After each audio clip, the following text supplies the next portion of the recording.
it's interesting when you press that record button and then all of a sudden, like, I get freaking uncomfortable.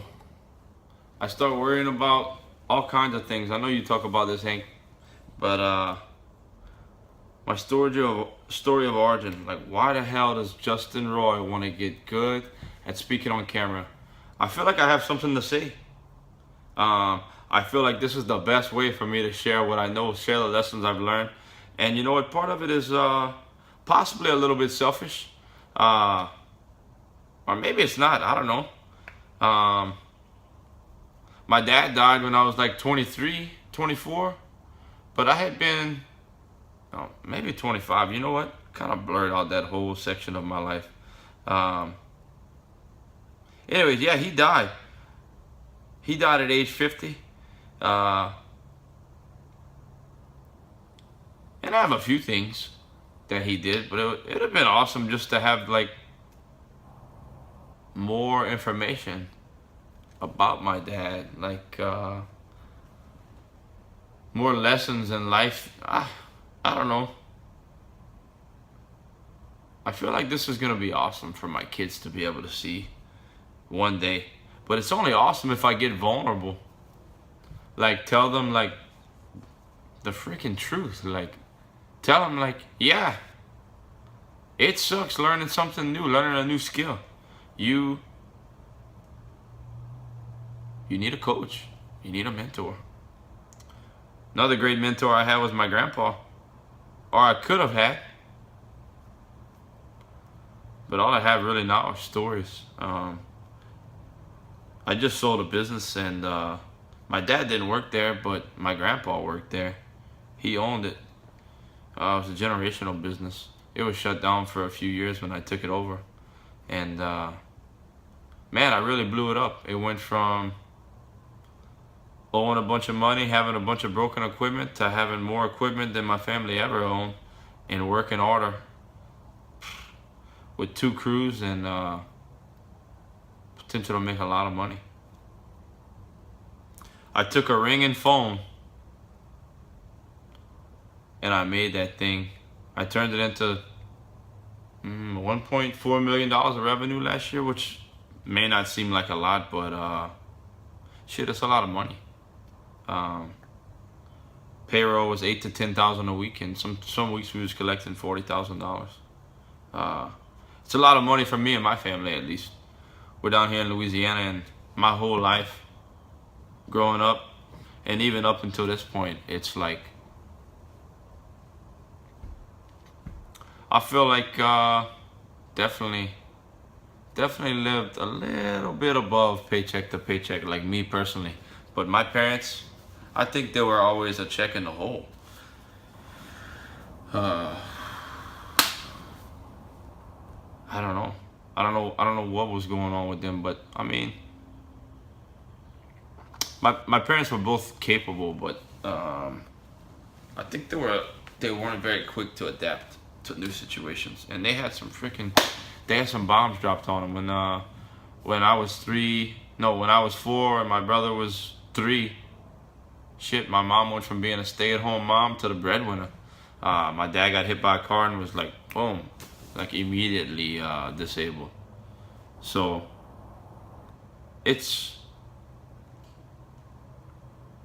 why am I doing this besides just trying to leave a document of all my life lessons to my kids?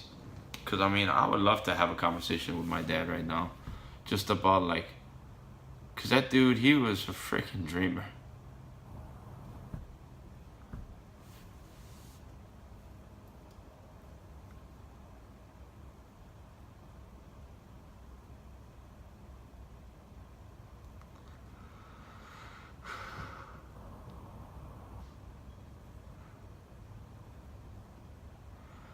I'd love to know what he would do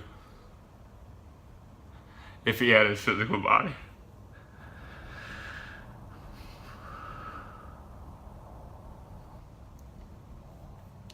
I feel like my mom and dad, they were always chasing that carrot. They really were. They was like, they were chasing it. They were struggling. It's like, I can remember 3 times in my childhood that like my parents lost freaking everything, dude.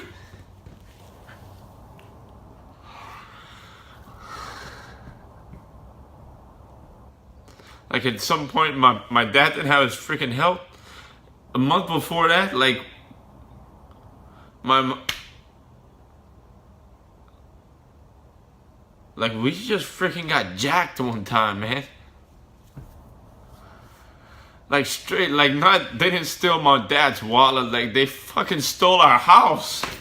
Not the structure, but like every freaking thing, man. It's like they took the safety out of our home, made us move away, and then freaking moved all our goddamn furniture out. The neighbors thought we fucking moving.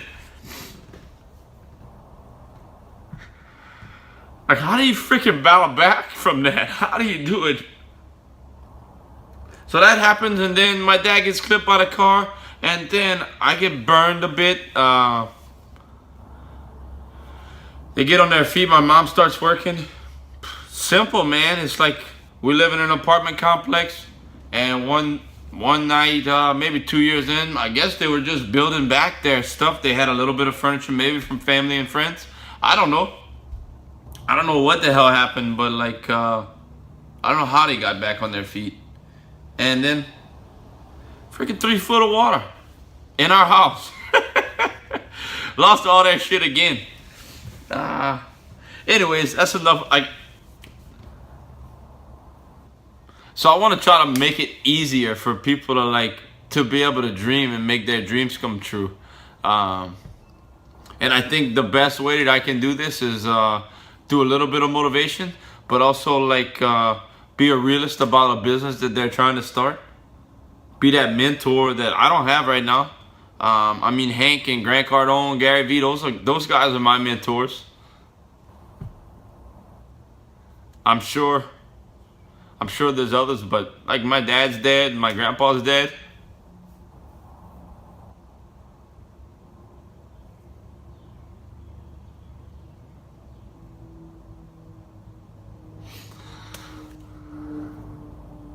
I want to help you do you. Like, just freaking do it, man. And I know when you go to start a business, nobody wants to do some fucking paperwork. Nobody wants to figure out how to market their shit. Nobody wants to do that. But if you got a good product, I can sell it, I promise. I can figure out how to put it to market and I can sell it. Anyways, that's what I'm doing. I'm putting a team together to help you do you, and I'm gonna sell it. And we're gonna freaking collect the money. We're gonna make sure the IRS don't come after you. Just do you.